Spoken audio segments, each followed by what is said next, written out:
Thank you very much. I don't have slides for here, so you get to look at the wonderful Fall Creek advertisement while I'm talking.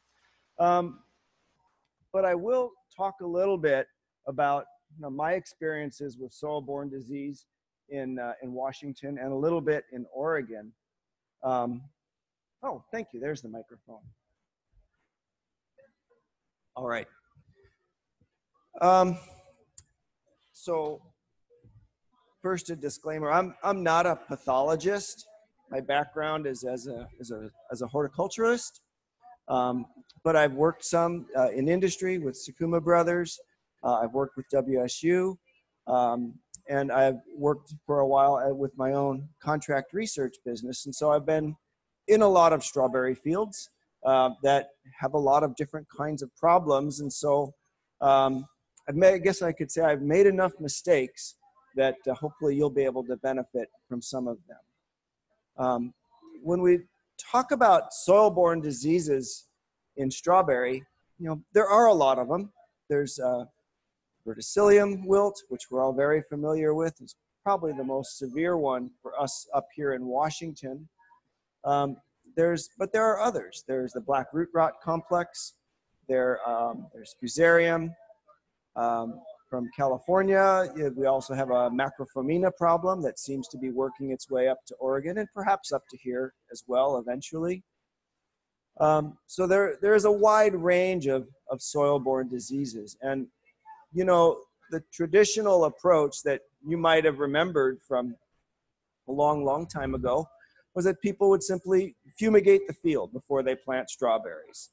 And there's a lot of reasons for this. Soil fumigation for strawberries got started in the 1960s in California because at that time in California, you really couldn't grow strawberries very well because of Verticillium wilt. And people discovered that by fumigating the soil with a combination of methyl bromide and chloropicrin, you could dramatically reduce the amount of Verticillium wilt. And the strawberry industry in California, as we know it, was born largely as a result soil fumigation. That same disease, Verticillium, is still a really important disease up here in Washington. We have a lot of potatoes here in Washington. Where I live in Skagit County, we grow a whole lot of table potatoes. Up here in Whatcom County, we have a lot of seed potatoes. And so in either of those places, you're very likely to plant strawberries into a field that's got a history of potatoes. Even though everybody who tells us where to plant our strawberries often tells us, don't follow potatoes. And the reason for that is largely Verticillium. Potatoes are pretty tolerant of Verticillium. They can grow pretty well in soils that can have as much as 75 or 100 propagation units, microsclerotia per gram of soil. On the other hand, strawberry varieties are pretty susceptible. Some strawberry varieties are so susceptible that they'll get Verticillium if you have 2 microsclerotia per gram of soil. And if you're following potatoes, even though those potatoes looked healthy, there's a very good chance that they're leaving some Verticillium behind in the soil. So you plant your strawberries in, strawberries are super susceptible, and down the plants go. So for us here in Washington State, the traditional response to that was, well, okay, we don't follow potatoes immediately when we can avoid it. We let the field sit in something else for a little while before strawberries get in. And if we do anticipate there'd be a problem, we would fumigate the soil. Typically, either by applying metam sodium, 75 gallons per acre, or applying a mixture of telone and chloropicrin. The chloropicrin being the part that reduces the Verticillium in the soil. And that will deal with that problem pretty well. The problem is that soil fumigation is really expensive. We're talking about well over $1,000 an acre for a deep shanked application. It's highly regulated. In most cases, people hire a custom applicator to do that. And there are a lot of limitations, buffer zones, other requirements in order to do a soil fumigation. And if you're an organic grower, you can't fumigate. That's out of the question. So what other options do you have? Well, there are a few options. One, of course, as people have done for a long time, is to avoid planting into ground that's had potatoes within the last 4 or so years. You can extend the time between the tomatoes and the strawberries, gives those microsclerotia more time to break down. It gives you a better chance at having a relatively clean field. Second thing you can do as a strawberry grower is choose your variety carefully. Some of us of a certain age may remember an old variety, Seascape, which was one of the early true day neutral strawberries. Very productive for a while. It was kind of a mainstay for fresh market growing in this part of the country. But it's super susceptible to verticillium. I mean, if you just say the word verticillium in front of a Seascape plant, it dies. So you wouldn't plant something like Seascape if you were planning on growing organically. You might consider Albion or Monterey. They're a little bit more resistant. They're not truly resistant, but they're a little bit less susceptible than Seascape.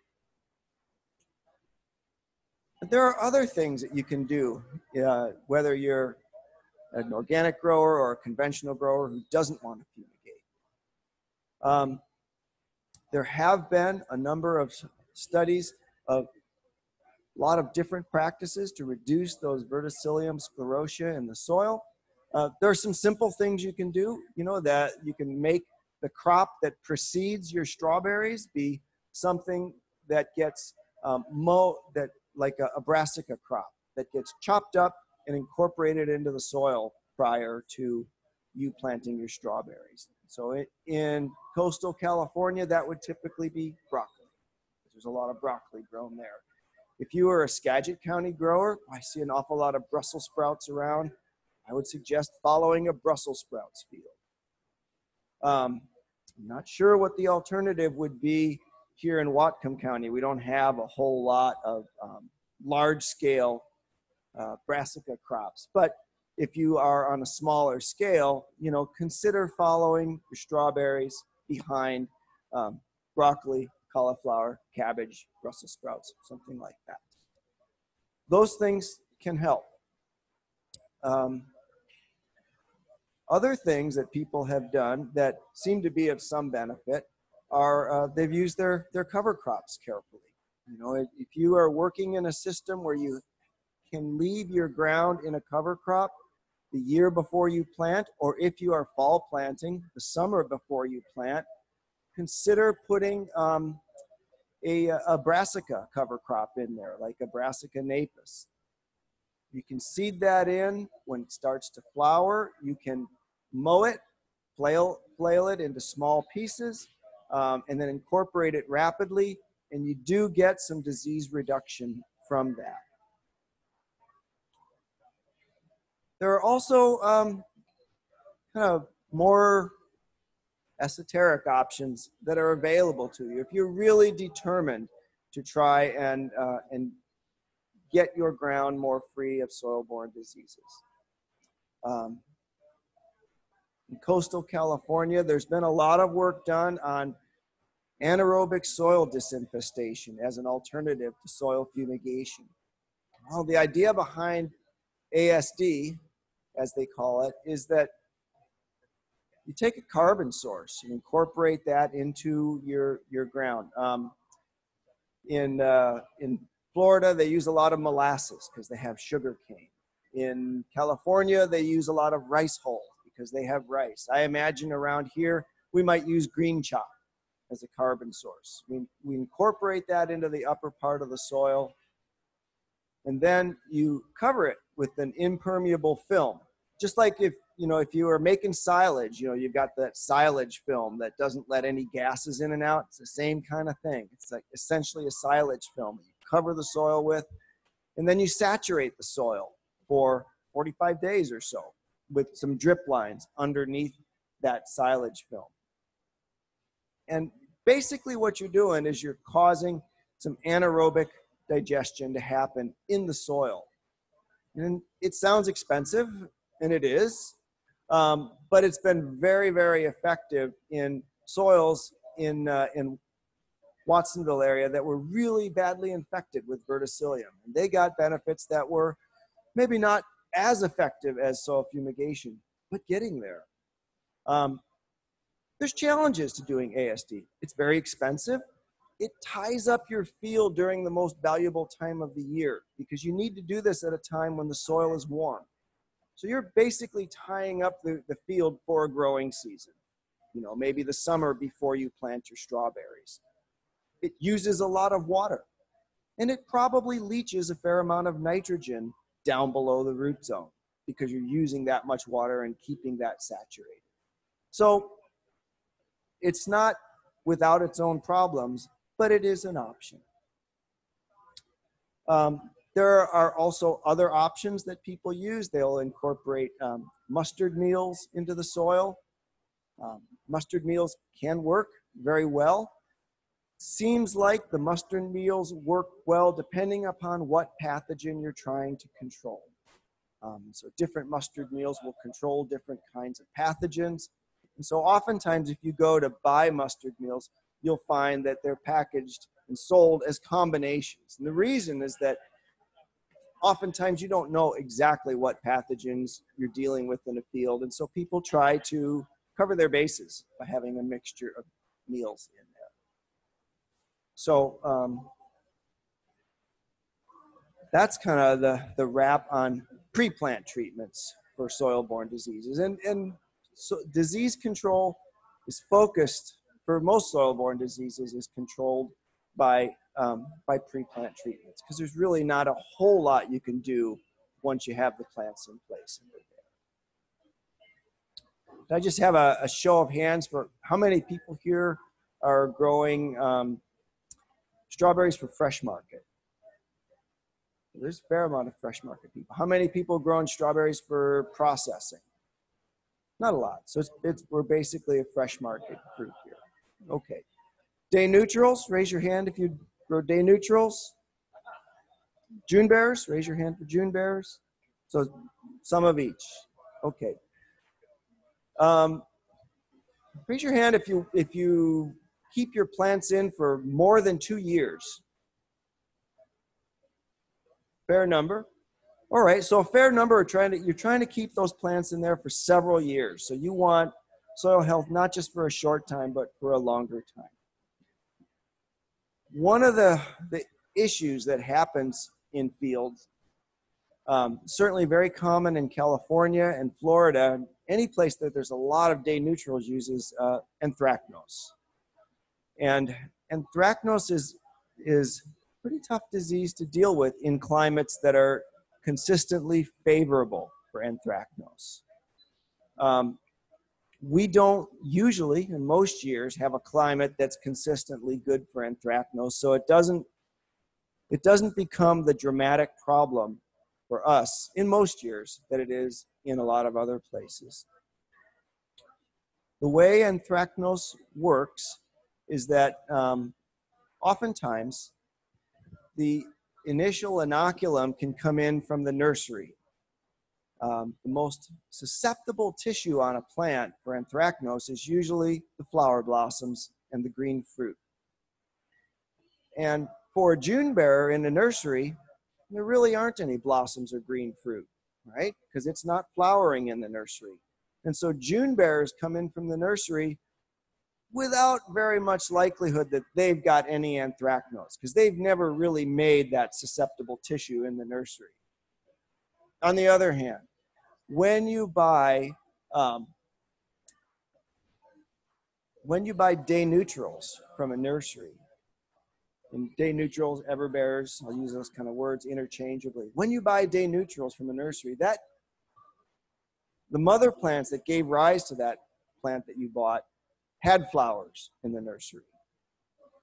And so the nursery had to protect those flowers from anthracnose. And that's not easy to do because day neutrals are flowering continuously over a long time. That's why they're so great for us in our fresh market production, right? But then if you're the nursery, that means you've got to protect your plants constantly from anthracnose, which is not an easy thing to do. And so nurseries are generally very, very, very vigilant about this, but they are not perfect about this either. And so it's very common for the initial inoculum for anthracnose to come in from the plants. It can also survive in your soil if you've had anthracnose before. It can also survive on some weeds if you happen to have the wrong weeds in your field. So just because you have anthracnose doesn't mean it came from the nursery, but you should be aware that even if you've never seen anthracnose in your field before, it's possible that it could come in with a batch of plants. And it's much more a problem with day neutrals than it is with everbearers. So let's say that I've got my plants, and now I've got an anthracnose problem, which is, it's a problem that becomes tougher the longer you have the plants in the ground, right? Because the longer you have those plants in the ground, the more opportunities you have to have infection spread from flower blossoms to runners, to roots, to crowns. And so and it's a problem that can very easily spread in a field. So I guess my recommendation on it would be, when you plant day neutrals in our area, you know, be aware of anthracnose and be able to recognize it when you have it. Because if you have anthracnose in the field, you're probably better off making that the last season for that field. Most other diseases we can control and keep suppressed pretty well, but with anthracnose under the wrong conditions, it can spread pretty rapidly. It hasn't been a major problem in Washington as far as I know, but it certainly is an enormous problem in coastal California, and you do hear reports of it from Oregon a fair amount. Actually, is there anybody from Oregon here? Matt? Do you see much anthracnose? You don't see much. Okay, good. Okay. Depends on the year. Do you hear about it much from other Oregon growers? So he said, no, don't hear about it much. All right.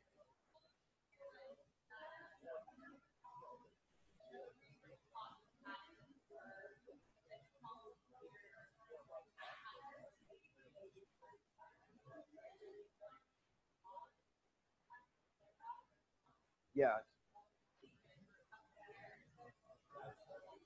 Let me repeat what Julie is saying. She's saying that she's seen the research plots have it, but then they don't have it.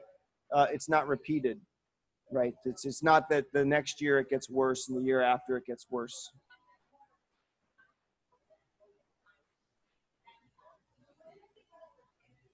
Okay. Thank you. And so she's saying there's management practices, and maybe it's the management practices, or maybe it's that the environment is just not conducive to this disease. Since you mentioned management practices, in places where anthracnose is commonly a problem, it's very common for control to rely heavily on group 3 fungicides like azoxystrobin. However, in order to control anthracnose, most people who deal with it routinely, realize that they have to rotate fungicide groups, because this disease has a very strong ability to develop resistance to group 3 fungicides. And so every place where it's become a major problem, it's first been hit with the group 3s, then it develops resistance to the group 3s, and then people have to move on. So kind of smart management for that would be, if you see anthracnose in the field, yes, by all means, choose a good group 3 fungicide like azoxystrobin, use it according to the label, but either combine it with a broad spectrum multi-site product like Heptan at the time you do it, or at the very least, rotate with other fungicide groups, right? Because this is a disease that's extremely adept at developing new resistance to fungicides.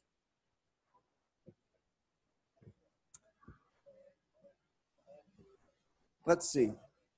That's about what I've got. Does anybody have any questions or things they want to talk about for soil-borne disease in strawberries?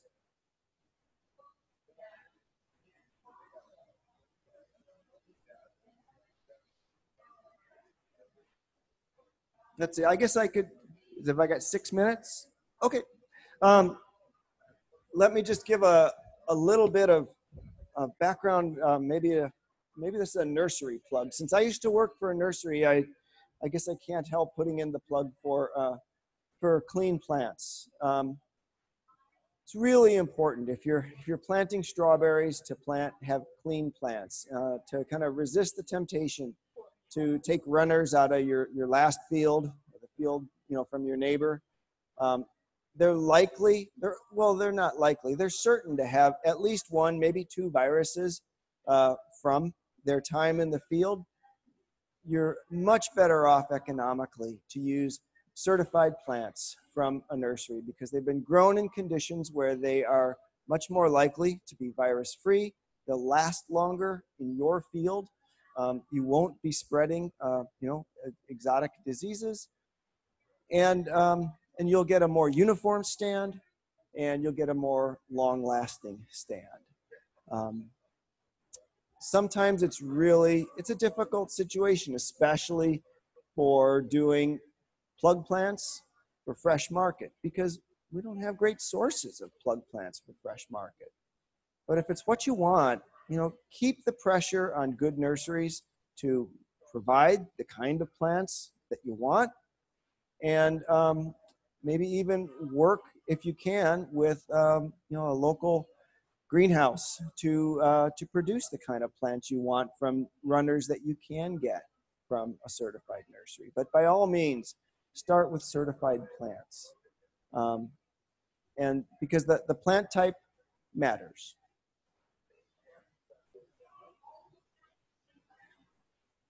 I've done some work on